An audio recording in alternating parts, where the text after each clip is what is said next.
Sconto del 15% sulle bollette a carico degli utenti meno abbienti. Un'intesa sottoscritta in occasione del rinnovo dell'accordo tra le società di Ascopiave, Ascotrade e BIM GSP, azienda specializzata nella distribuzione di gas naturale e partecipata da quasi un centinaio di municipalità del nord-est, e i sindacati. L'accordo costituisce un ulteriore perfezionamento del progetto che già negli anni precedenti aveva garantito sconti equivalenti a 500.000 euro. Tra le principali agevolazioni, la rateizzazione del pagamento, di cui hanno usufruito 4.500 utenti su 350.000. Questo era un impegno che avevamo preso anche l'altro anno, che manteniamo. Come azienda vogliamo certamente essere presenti in questo momento di difficoltà per le famiglie.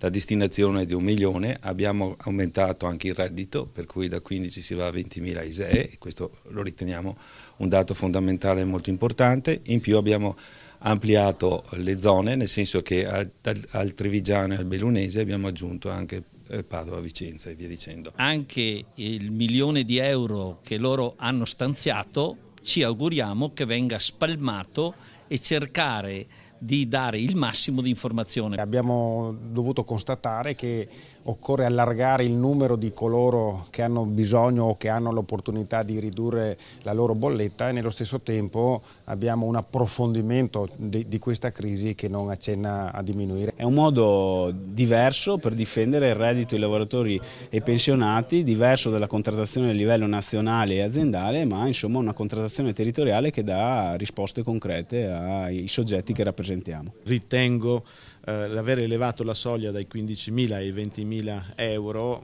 che porterà dentro tutti questi pensionati, ma in questo momento anche famiglie di operai che sono in cassa integrazione e che quindi hanno il loro reddito ridotto in questo momento. Noi auspichiamo che nel Bellunese in particolare le domande e le istanze si rendano molto più, come dire, consistenti nel numero, perché abbiamo visto che nell'anno passato poche sono arrivate nella nostra provincia, e quindi dobbiamo essere elementi di sensibilizzazione anche come sindacato, affinché non ci si vergogni delle difficoltà economiche e si presentino le istanze alla Ascotrade. Crediamo che un'azienda come questa, importante per il territorio, debba mantenere il legame col territorio e esprimere la propria responsabilità sociale anche in questo modo. Abbiamo un 5% dei clienti che obiettivamente sono in difficoltà, ed è quella fascia che noi andremo a colpire con questa iniziativa, aiutando quindi le famiglie trevigiane e venete in questo caso.